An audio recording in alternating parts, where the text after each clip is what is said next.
बुजुर्गों और उपस्थित साथियों, मैं माफी चाहता हूं कि मैं गुजराती भाषा नहीं जानता। वैसे हम उम्मीद कर रहे थे कि मोदी जी आ गए हैं तो पूरे देश के अंदर एक बाजार, एक पार्टी, एक नेता, तो हो सकता है गुजराती पूरे देश में लागू कर दे। अभी तक नहीं की है तो हम सीख नहीं पाए।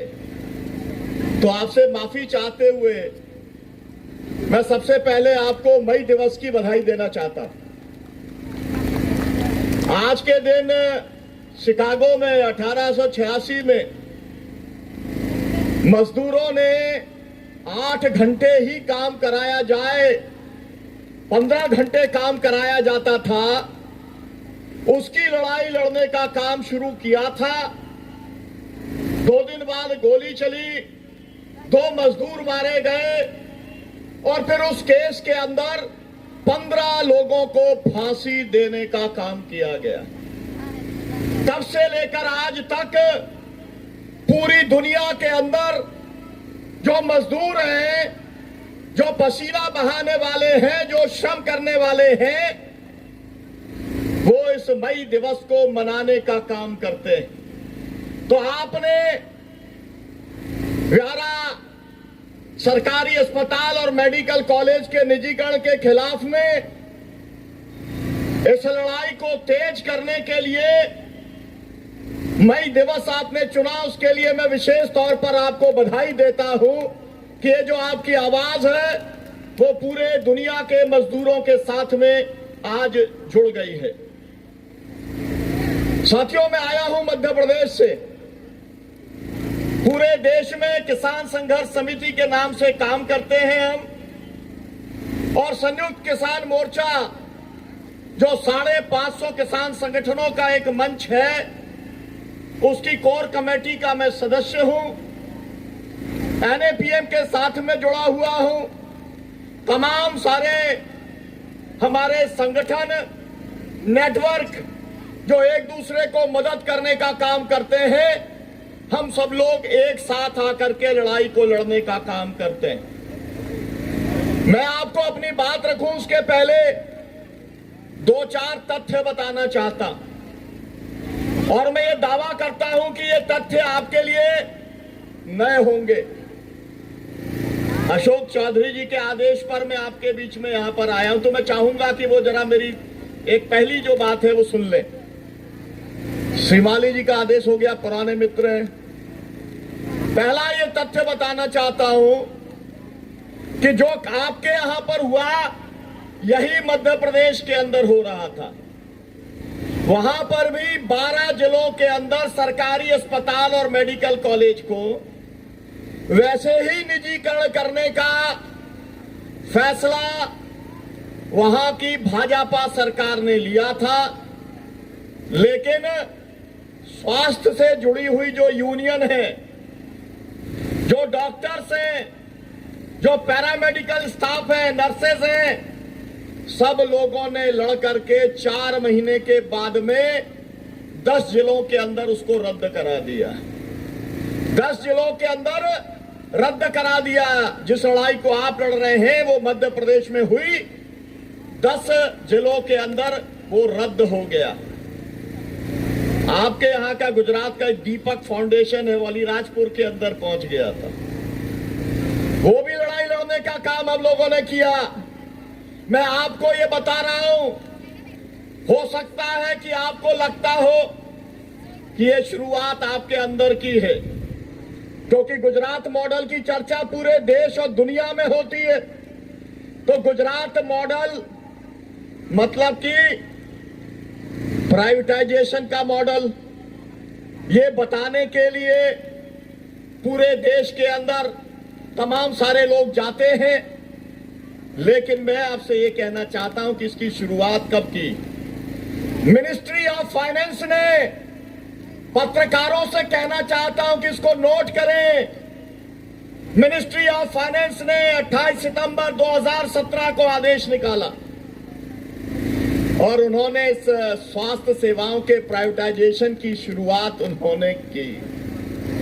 और फिर मोदी जी ने आपदा में अवसर तलाशते हुए घंघोर कोरोना काल के बाद में 2020 में नीति आयोग ने बाकायदा राज्यों को निर्देश जारी करने का काम किया।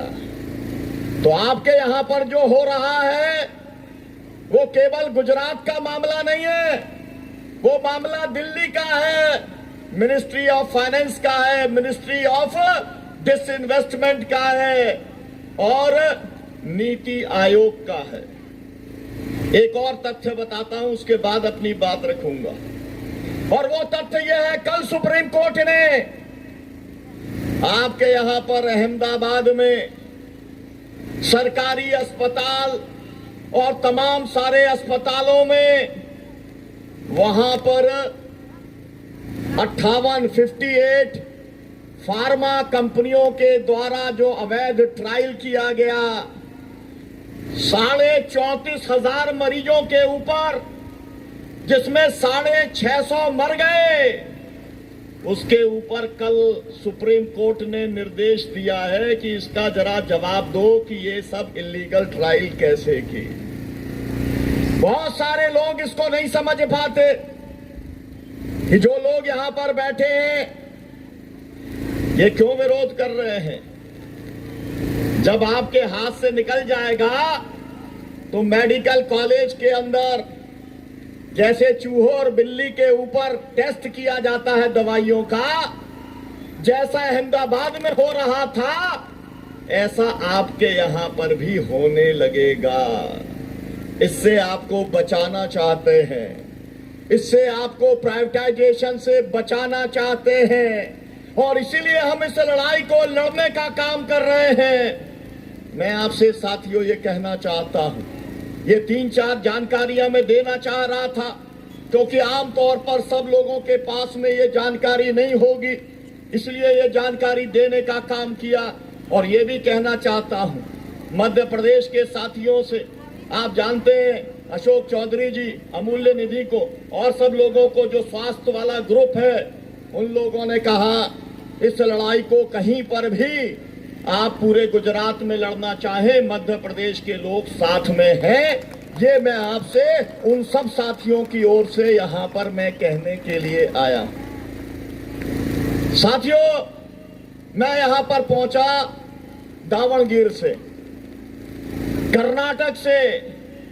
कर्नाटक के अंदर कॉन्स्टिट्यूशन डिफेंडर्स कॉन्फ्रेंस थी, मतलब बाबा साहब अंबेडकर के नेतृत्व में जो संविधान बना था, वो संविधान को बचाने का भी जो जुम्मा है वो आपके कंधे पर आ गया है।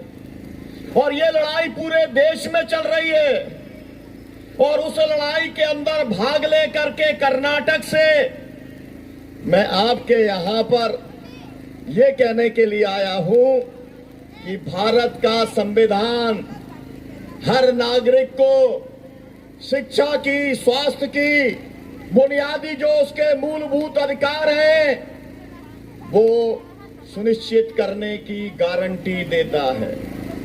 तो हम लोग ये जो लड़ाई लड़ रहे हैं ये भारत के संविधान के प्रावधानों को बचाने की लड़ाई है।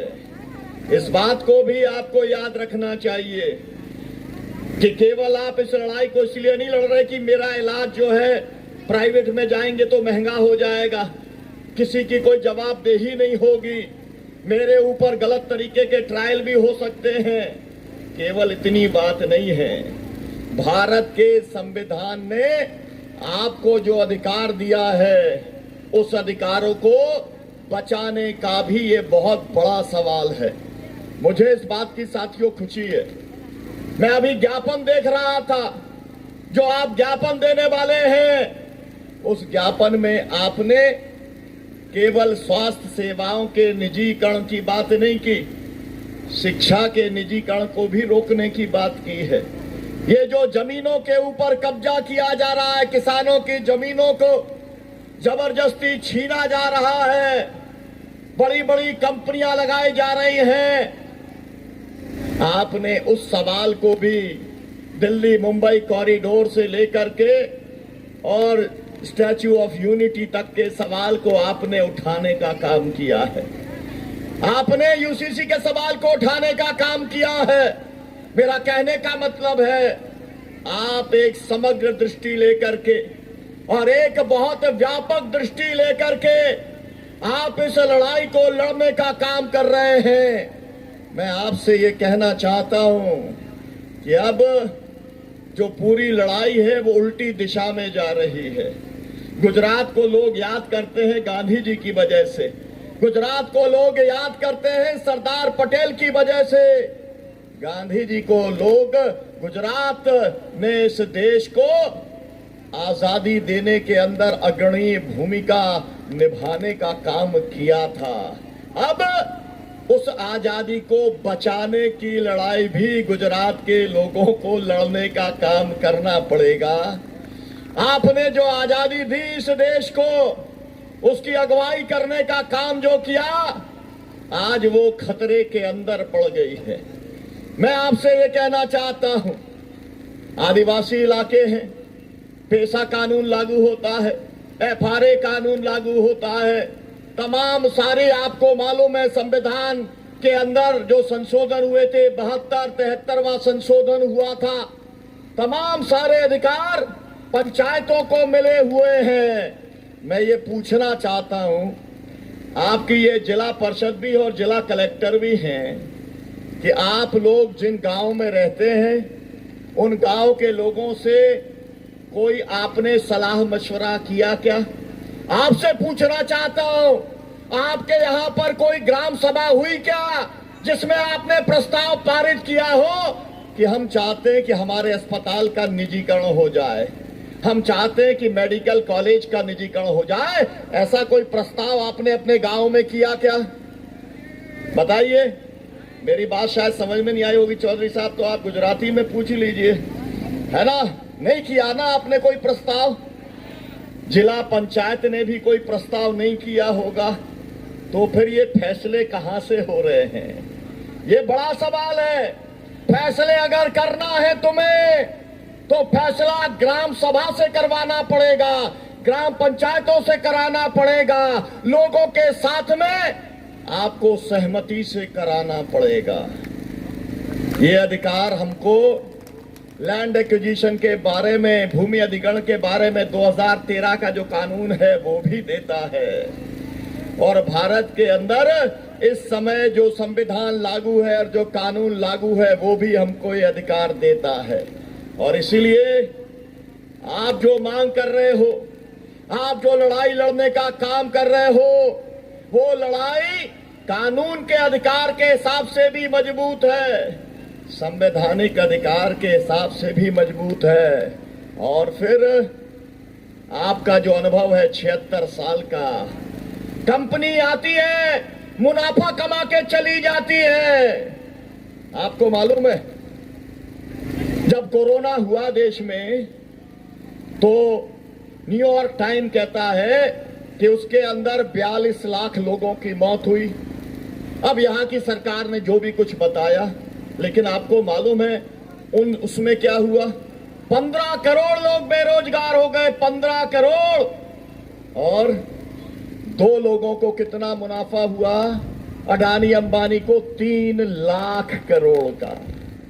समझो आप, आपके बच्चे की नौकरी चली गई, किसी के पति की नौकरी चली गई, किसी के भाई की, किसी के पिता की नौकरी चली गई, लेकिन अडानी अंबानी ने लाखों करोड़ रुपया कमा लिया। इसलिए हम विरोध करते हैं निजीकरण का।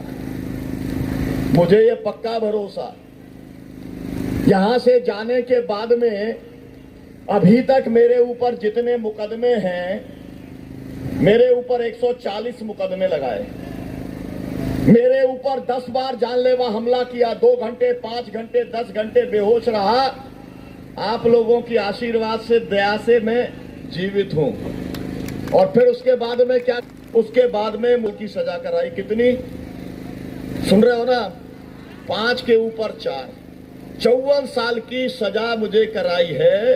मेरे ही किसान आंदोलन पर गोली चलाई, मेरे ही 24 किसानों को शहीद किया, मेरे ही 150 किसानों को गोली मारी, मेरे ही किसानों पे 67 मुकदमे चलाए। लेकिन जब मैं 2 बार विधायक बना दिया किसानों ने, 50 और 60% वोट जब मुझे दे दिया, तो उन्हें लगा कि अब इसे रास्ते से नहीं हटा सकते। तो रास्ते से हटाने का क्या तरीका था? जैसे राहुल गांधी को 2 साल की सजा कर दी थी ना, संसद की सदस्यता समाप्त कर दी, घर से बाहर निकाल दिया। यही फॉर्मूला बहुत पहले मेरे ऊपर लगा चुके हैं, है ना। तब लोगों को दिखलाई नहीं पड़ा, क्योंकि मैं बड़ा नेता नहीं हूं, साधारण कार्यकर्ता हूं। लेकिन इस सबसे जूझता हुआ आया हूं। और आपको ये बताना चाहता हूं, हमने जो लड़ाइयां लड़ने का काम किया है, आपके यहां पर एक व्यक्ति है, उसका नाम है गौतम अडानी। उसने हमारे यहां पर लगाया छिंदवाड़ा के अंदर एक प्लांट, उसका नाम है अडानी पेच पावर प्रोजेक्ट। वहां के किसान हमारे पास आ गए कि हमारी जमीन चली गई। हमने कहा कि भैया लड़ो। उनने लड़ना चालू किया और लड़ते लड़ते आज तक वहां पर, आप समझिए, आज तक एक भी ईंट पेच पावर प्रोजेक्ट के अंदर नहीं लग पाई है छिंदवाड़ा में। समझिए, लड़ेंगे तो जीतेंगे, ये मेरी आखिरी बात है। मैं आपसे ये कहने का हकदार इसलिए हूं कि मैंने जिंदगी भर लड़ाई लड़ी है। हमारे 750 किसान शहीद हुए। 380 दिन तक हमने दिल्ली को, हमने तो घेरा नहीं था, उन्होंने हमें रोक के रखा था। लेकिन झक मार के 3 किसान विरोधी कानून उनको वापस लेने पड़े। कहा जाता था मोदी जी पीछे नहीं हटते। मैं ये कहना चाहता हूं, हटते हैं, हटाने वाला चाहिए। किसानों ने हटा करके दिखाया, किसानों ने केंद्र सरकार को झुका करके बताया। लेकिन पहली बार ऐसा नहीं हुआ। हम कोई बड़े 30 मार्खा हैं, ऐसा नहीं है। मोदी जी जब 2014 में सबसे पहले आए, मतलब आपने भेजे, तब ये याद रखना जरूरी है आपको, आप ही ने भेजा था यहां से, अपने आप ऊपर से नहीं आए, ठीक है। तो वो जब आ गए तो उन्होंने सबसे पहले भूमि अधिग्रहण कानून को बदलने की कोशिश की। याद रखिए, 1894 का अंग्रेजों का कानून था। इस देश के किसानों ने लड़ करके अंग्रेजों के कानून को बदलवा करके भारतीय कानून भारत की संसद से पारित कराया था। सब पार्टियों ने मिलकर के, संसदीय समिति, इन्हीं की नेता थी एक सुमित्रा महाजन भाजपा की, बाद में जो स्पीकर भी रही, पारित हुआ। लेकिन मोदी जी ने आकर के परिवर्तन करना चाहा। 3 बार किया प्रयास विधेयक लाने का, लेकिन इसके बावजूद भी वो सफल नहीं हुए। ये पहली जीत थी हमारी। और उसके बाद में दूसरी जीत किसानों वाली।